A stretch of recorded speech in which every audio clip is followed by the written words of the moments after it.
Di dunia One Piece, angkatan laut sering digambarkan sebagai musuh utama para bajak laut. Namun seiring perjalanan cerita, Eiichiro Oda memperlihatkan bahwa tidak semuanya melihat dunia hanya dalam hitam dan putih. Beberapa di antaranya justru pernah membantu Monkey D. Luffy dan kru topi jerami, baik secara langsung maupun lewat keputusan yang memberi mereka jalan keluar dari situasi berbahaya. Inilah angkatan laut yang pernah mendukung topi jerami.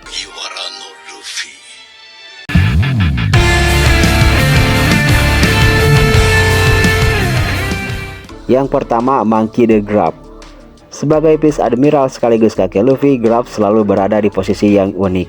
Ia tetap menjalankan tugasnya sebagai angkatan laut dan bahkan beberapa kali mengejar Luffy secara terbuka.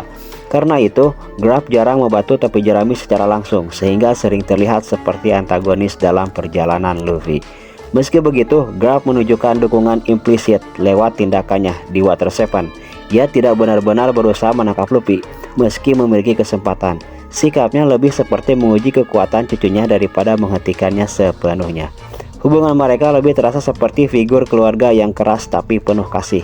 Garp memahami jalan yang dipilih Luffy, dan meski tetap menjaga posisinya sebagai angkatan laut, ia sering memberi ruang bagi Luffy untuk tumbuh.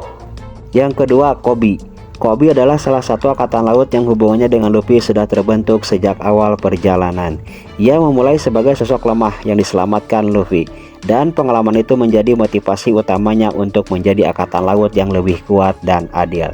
Seiring perkembangannya cerita, Koby tetap menunjukkan empati terhadap Luffy. Dia jadi penggemar Luffy nomor 1 di angkatan laut, namun sayangnya mereka belum pernah bertemu lagi. Yang ketiga, Smoker. Smoker dikenal sebagai angkatan laut keras kepala yang terus mengejar Luffy sejak awal Green Line. Ia terlihat seperti musuh alami topi jerami karena selalu berada di jalur mereka, terutama di Alabasta dan Panghajar. Namun di balik sikap tegasnya, Smoker beberapa kali membantu situasi yang menguntungkan Luffy. Di Alabasta, ia memilih fokus pada kebenaran daripada sekadar menangkap bajak laut, bahkan mengakui bahwa Luffy telah menyelamatkan negara tersebut. Sama seperti di Alabasta, saat di Panghajar pun banyak momen di mana Smoker dan Luffy terjebak dalam situasi dan musuh yang sama, sehingga mereka harus bekerja sama. Yang keempat, Tashigi. Sebagai partner Smoker, Tashigi awalnya memiliki pandangan hitam putih tentang bajak laut. Ia percaya bahwa tugas angkatan laut adalah menghentikan mereka tanpa kompromi, termasuk terhadap Luffy dan krunya. Namun setelah berbagai kejadian, terutama di Alabasta dan Panghajar, Tashigi mulai memahami bahwa dunia tidak sederhana yang ia kira.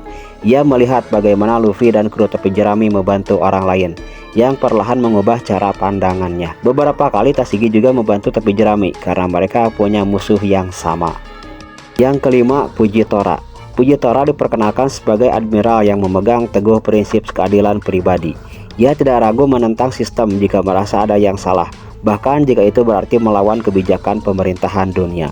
Di Dressrosa, Fujitora secara terang-terangan membiarkan Luffy dan aliansinya melarikan diri.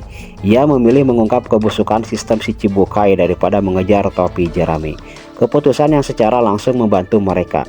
Tindakan Fujitora menunjukkan bahwa tidak semua admiral berpihak pada kekuasaan semata. Sikapnya menjadikannya salah satu marinir paling jelas yang pernah membantu Luffy secara terbuka. Yang keenam, Aokiji atau Kuzan. Aokiji dikenal sebagai admiral dengan sifat santai dan pemikiran yang lebih fleksibel. Saat pertama bertemu Luffy, ia sebenarnya memiliki kesempatan untuk menghabisi kru topi jerami, tetapi memilih untuk membiarkan mereka hidup.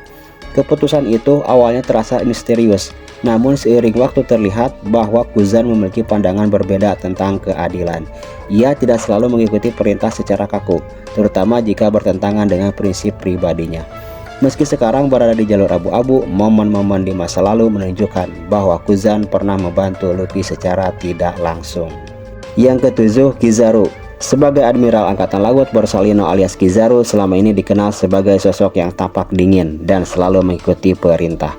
Namun di Egghead muncul indikasi berbeda dari sikapnya saat Luffy berada dalam kondisi kelelahan. Kizaru terlihat sebagai sosok yang memberinya makanan secara cepat, sebuah tindakan kecil yang justru membuka peluang bagi Luffy untuk bangkit kembali. Dukungan Kizaru ke Luffy ini kemungkinan agar Luffy bisa kembali ke kondisi prima dan menolong Vegapunk, sahabat Borsalino. Jadi Borsalino mencoba menolong Vegapunk secara tidak langsung dengan menolong Luffy. Yang kedelapan, X-Drake. X-Drake diperkenalkan sebagai anggota Worst Generation, tetapi kemudian terungkap sebagai agen rahasia SWORD dari Angkatan Laut.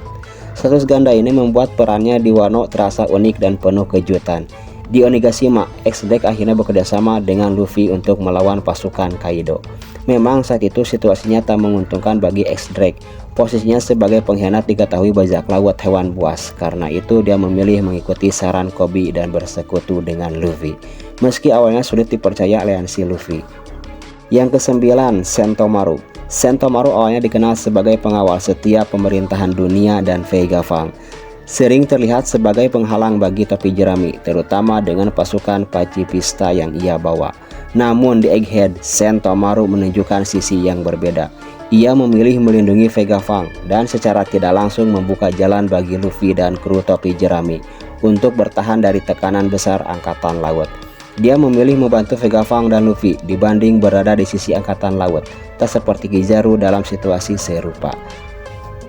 Nah, itulah ke-9 Angkatan Laut yang pernah mendukung Luffy. Bagaimana pendapat kalian? Coba komen.